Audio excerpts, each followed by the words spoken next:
Hello students, today we will continue our previous lesson, The Fall of Troy, part 2. We had seen in the part 1 that Trojans and Greeks started the war, and for long 10 years the Trojans were tired of being shut up in their city because the gates were closed and the Greeks were longing to see their homes again.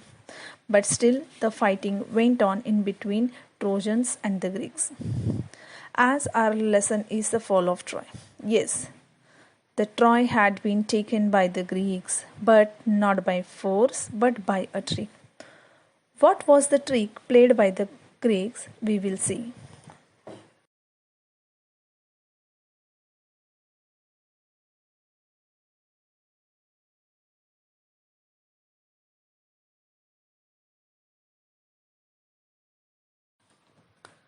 So, let's get started, students. Part 2. At last, Troy was taken not by force but by a trick. It was the cunning Odysseus who thought of a plan to obtain the victory.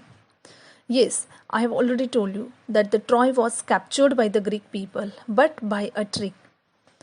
And who had made that trick? The trick had been made by the cunning Odysseus. Odysseus was the king who had been become the king after the death of Achilles, and he was very cunning, very shrewd, and he thought a plan to obtain the victory anyhow against the Trojans. So what was his plan? Let's see. Let us build a great wooden horse, he said. And what he decided? He decided to build a big wooden horse, big enough to hold men inside it, and let some of our best fighters hide in the horse. Then let us burn our tents and pretend to sail away in our ships. But instead of sailing away, we will return in the night. When the Trojans are asleep, we will attack the city and burn and kill. So here he made a very cunning plan. Yes, what was the plan that they have decided to build a big wooden horse, such a big horse so that the men can hide inside the horse. And after that, they will pretend. Pretend means what? They will act to sail away in their ships. They will burn their tents. Okay, but and actually they will come back in the night when the Trojans were asleep, and they have decided to attack the city and burn and kill everyone when the Trojans were in deep sleep. A very cunning plan it was. Next, the Greek leaders decided to follow the advice of the wise Odysseus. Yes, he was the leader, then definitely they need to listen to him. So they decided to follow the advice. Even they were waiting to go their homes. No, from 10 years they were in the near to the Troy city. Yes. So a great horse of wood was made by a skillful engineer, and the greatest heroes, Menelaus, Odysseus himself, and others entered it. The last man to go in being the architect himself, who knew the secret of opening and shutting the entrance.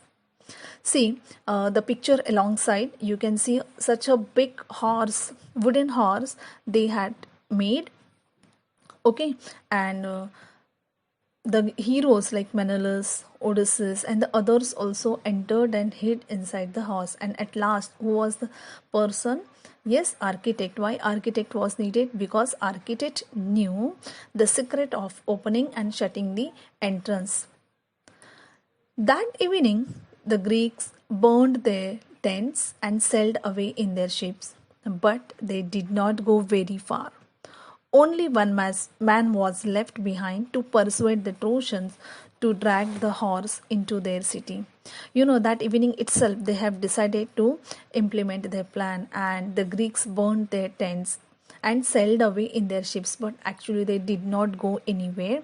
Some of them were hidden inside the horse, and some of them were just pretending, acting that they had gone. Okay, but behind one island they have thought to hid to hide themselves. But there was only one man left behind to persuade the Trojans. Persuade means what? To prompt or to change the mind of the Trojans so that the Trojans would drag the horse into their city. Drag means what? Pulled. Okay, so the Trojans supposed to dragged that horse into their city, and that's why, to change the mind of the Trojans, they kept one man in that shore. Let's see.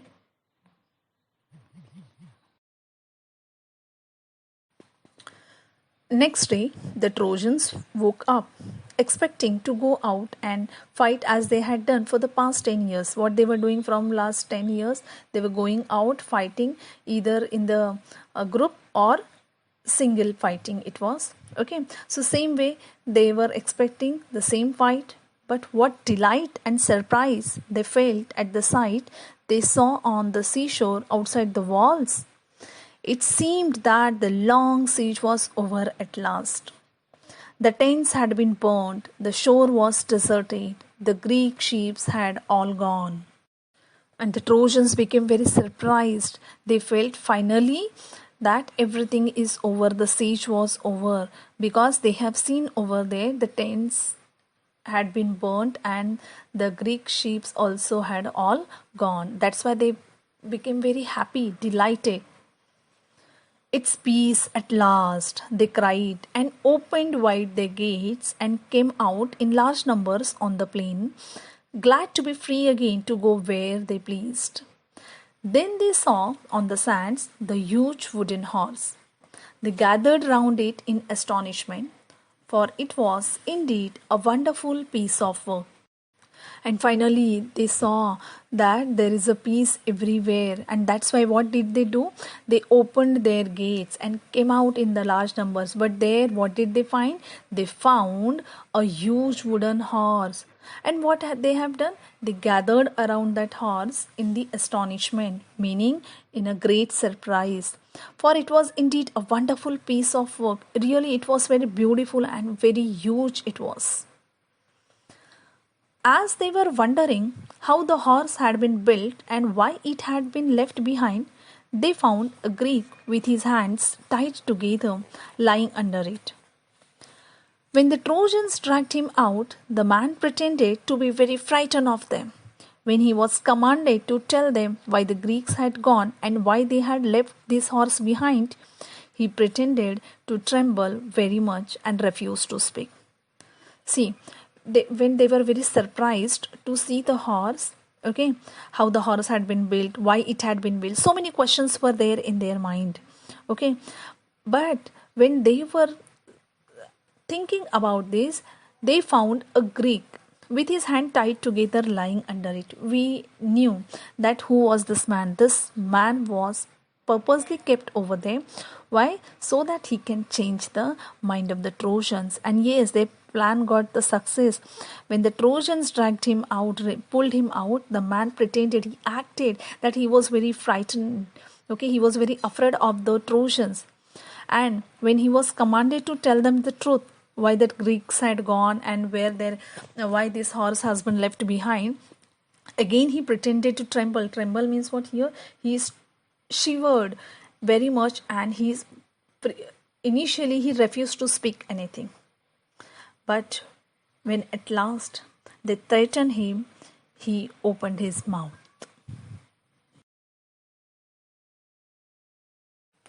So when the Trojans threatened that man that they will kill him, he spoke and told them his false tale. Yes, what was the false tale? We all knew that his plan was to tell them something false story so that Trojans would believe and they will drag this horse inside in their city. What was the false tale? Let's see. The Greeks are tired of the long war and have sailed away in their ships, he said. But they are afraid of the long voyage home too, and so they have made this horse and left it as an offering to the god of the sea. They wanted also to kill me and offer me as a sacrifice to the sea god, but I escaped and hid from them. So here we can see the cunning Greek explained the presence of such a large wooden horse by saying that they had made this horse and left it as an offering to the sea god. And see, as they were afraid of the long voyage back home, And even they wanted to kill this man, but somehow he managed and escaped from them and hid from them. But why did the Greeks made such a huge horse? Some of the Trojans asked, and the cunning Greek made this reply: if they had made a smaller offering, you might have taken it into your city. Then the luck would have gone to the Trojans and not to the Greeks. That is why they made it too big to go inside your gates. So he further explained that why such a huge horse has been built by the Greeks, that they made, if they would have made a smaller offering, the Trojans might have taken it into their city, and the luck would have gone to the Trojans, not to the Greeks. And that's why the Greeks made such a big horse, so that they cannot drag that horse inside their gates. See, it's like a superstition. Yes, do you think the Trojans will believe in it? Let's see. The Trojans were delighted to hear this. The Greeks have gone, they said, and the walls are no longer necessary. Let us make a hole in the wall and drag the horse in. See here, the Trojans became very happy to hear what the man had said, and they, blindly believed on him. And they thought the Greeks had gone. Now, the walls are not necessary. Why? Because they wanted to bring this horse inside the city, but that particular horse cannot bring from the gates, and that's why they need to make a hole in the wall and drag the horse in. You can see the picture. Yes, how the house was such a big and the gates were very small, so they decided to make a hole into it. So finally, Trojans decided to drag the horse inside the city. So they decided to make a hole in the wall, because walls are not necessary now. Greeks had gone. Their wise priest warned them not to do so. It may be a trick that will ruin us, he said. See, there was a great and wise priest who warned the Trojans that you don't do all these things. Do not make the hole. This may be a trick that may ruin us. Ruin us means what? Destroy us. He warned them. You will bring disaster on the city if you break down the walls. He knew that something will happen if they break down the walls. But they were so excited that they paid no attention to his words. They broke down part of their strong wall in order to drag the horse in. And finally, they did not listen to the wise priest and they made a hole. They broke down the part of the wall and gave the orders to drag the horse inside. See, students, the fall of Troy could have been avoided only if the people of Troy had paid heed to the warning of their priest. But the Greeks might have never been able to enter the city if the huge wooden horse with the soldiers hiding inside it was not dragged into the city. Yes? All that day the Trojans feasted and drank and celebrated. After all their celebrations, they went to sleep and slept soundly. But that day of rejoicing was soon followed by a night of terror and death. So, as the Trojans were very happy, so they feasted. Feasted means what? They eat and drink and celebrated. After the celebrations, they went to sleep and slept soundly. The meaning of soundly means what? They slept very peacefully after 10 years. But that day of rejoicing means what? The day which they have celebrated was followed by the night of terror and death, because something or some disaster was certain into the Troy city.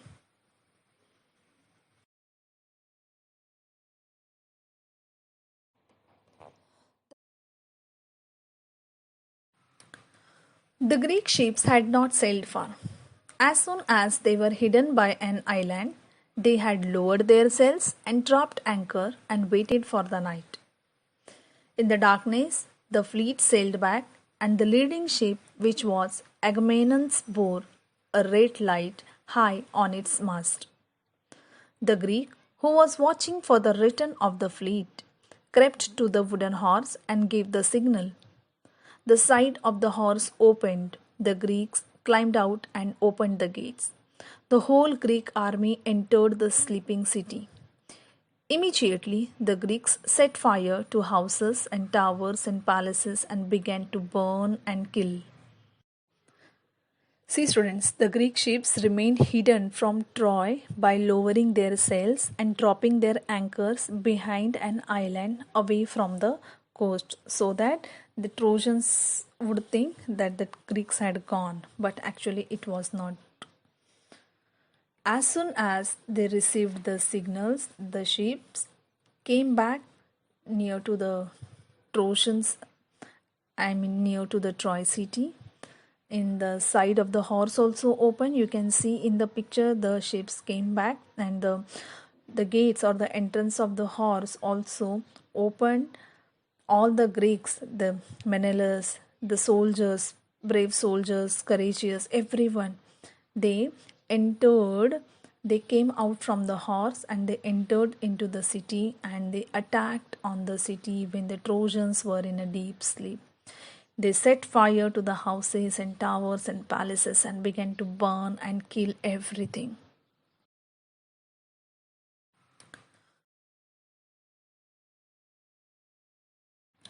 And when they started to burn everything, Troy was filled with the sight of leaping flames and the sound of shouting and the noise of weapons and the cries of weeping women. What a sorrowful condition. The sleeping Trojans sprang out of their beds, but they were taken by surprise. Their enemies were right inside their walls, and many of the Trojans were killed before they could put on their armor and seize their weapons. So, here you can see the city was fully filled with the flames, the sounds, and the shoutings, and the women, weepings of the women and the people. You know, the sleeping Trojans, they were sprang out in their beds itself because the Trojans were already taken them. Before they could put their armor and seize their weapons, they were killed by the Greeks. A bright light lit up the night sky as palaces and houses, temples and towers went up in flames. Everything got burned: palaces, houses, temples, towers, etc. The Trojans fought as well as they could, but it was all in vain, useless. Okay, they fought, but everything was useless because already they were taken by the Greeks. Old King Priam was killed with all his brave sons.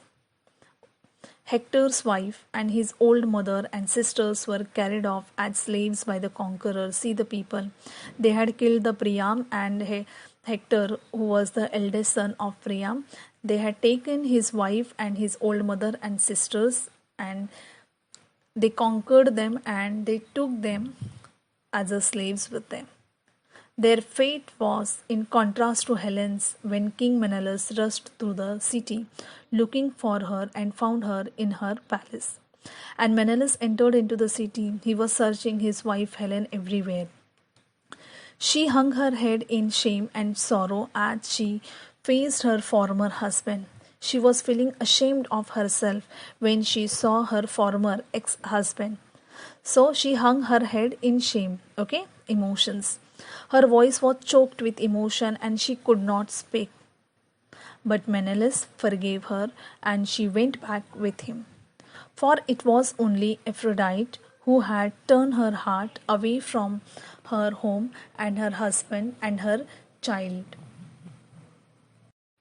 So here you can see the royal family of Troy was destined to be defeated by the Greeks, and hence even after defending itself for 10 years, it was defeated in the end.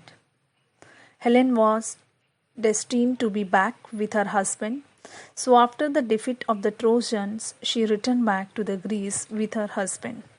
Students, it is said that this is a godly power, and because of that godly power, Aphrodite, who was the goddess of love and passion, Helen was a beautiful married woman.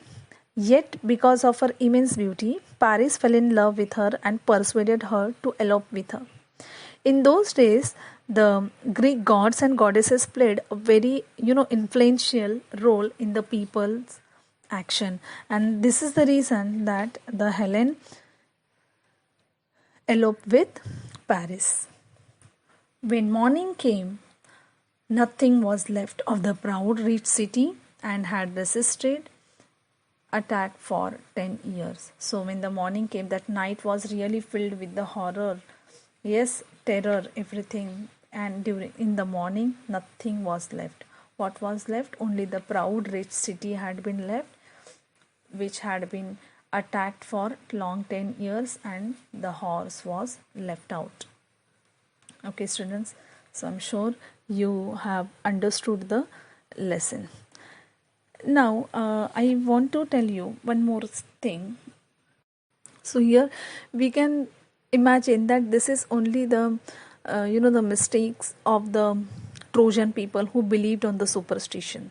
Yes or no, the Greeks were not superstitious, as the huge wooden horse was not an offering to the sea god, but it was just a clever trick. The Trojans, on the other hand, they were superstitious, as they believed in the fake story of the person who was left behind. The Trojans really thought that if they got the wooden horse inside their city, they would be blessed by the sea god, and so they even tore down a part of the wall to drag the horse in, and risking the security of their own city. And they even did not listen to that wise priest. Anyways, I hope you all have understood the lesson. The meanings of this lesson and the notes I will send you through the WhatsApp. Okay, students. Thank you. Bye bye. Take care.